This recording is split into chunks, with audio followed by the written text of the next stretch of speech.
മഹാരാഷ്ട്ര സർക്കാർ 26 ലക്ഷം ഗുണഭോക്താക്കൾക്ക് ലഡ്കി ബഹൻ സഹായം താൽക്കാലികമായി നിർത്തി. കഴിഞ്ഞ 12 മാസത്തിനിടെ 14,000-ലധികം പുരുഷന്മാരും ആനുകൂല്യം കൈപ്പറ്റിയതായി കണ്ടതിന് പിന്നാലെയാണ് തീരുമാനം. നിയമസഭാ തെരഞ്ഞെടുപ്പിന് മുന്നോടിയായി പ്രഖ്യാപിച്ച പദ്ധതിക്കായി പ്രതിമാസം 3,700 കോടി രൂപയാണ് സംസ്ഥാനത്തിന്റെ ചെലവ്. മഹാരാഷ്ട്ര സർക്കാർ ലാഡ്കി ബഹിൻ പദ്ധതി താൽക്കാലികമായി നിർത്തിവെക്കാൻ തീരുമാനമായി. 26 ലക്ഷം ഗുണഭോക്താക്കളുടെ അർഹത സ്ഥിരീകരിക്കേണ്ടതുണ്ടെന്നാണ് വിശദീകരണം. കഴിഞ്ഞ മാസം ഇവർക്ക് പദ്ധതി പ്രകാരമുള്ള സഹായം നൽകിയിട്ടില്ല. സംസ്ഥാനത്ത് വനിതാ ശിശു വികസന വകുപ്പ് മന്ത്രി അദിതി തട്കരെയാണ് വിവരം പുറത്തുവിട്ടത്.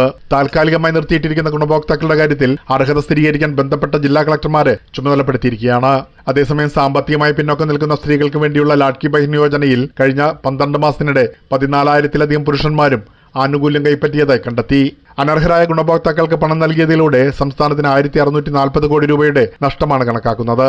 സർക്കാർ ജീവനക്കാരായ സ്ത്രീകൾ പദ്ധതിയുടെ ആനുകൂല്യം കൈപ്പറ്റിയിട്ടുണ്ടെന്ന് നേരത്തെ കണ്ടെത്തിയിരുന്നു. 2024 നവംബറിലെ നിയമസഭാ തെരഞ്ഞെടുപ്പിന് മുന്നോടിയായി ഏക്നാഥ് ഷിൻഡെ സർക്കാരാണ് പദ്ധതി പ്രഖ്യാപിച്ചത്. തെരഞ്ഞെടുപ്പിന് മുൻപ് സംസ്ഥാനം 24 ദശലക്ഷം സ്ത്രീകൾക്ക് 7,500 രൂപ വിതരണം ചെയ്തിരുന്നു.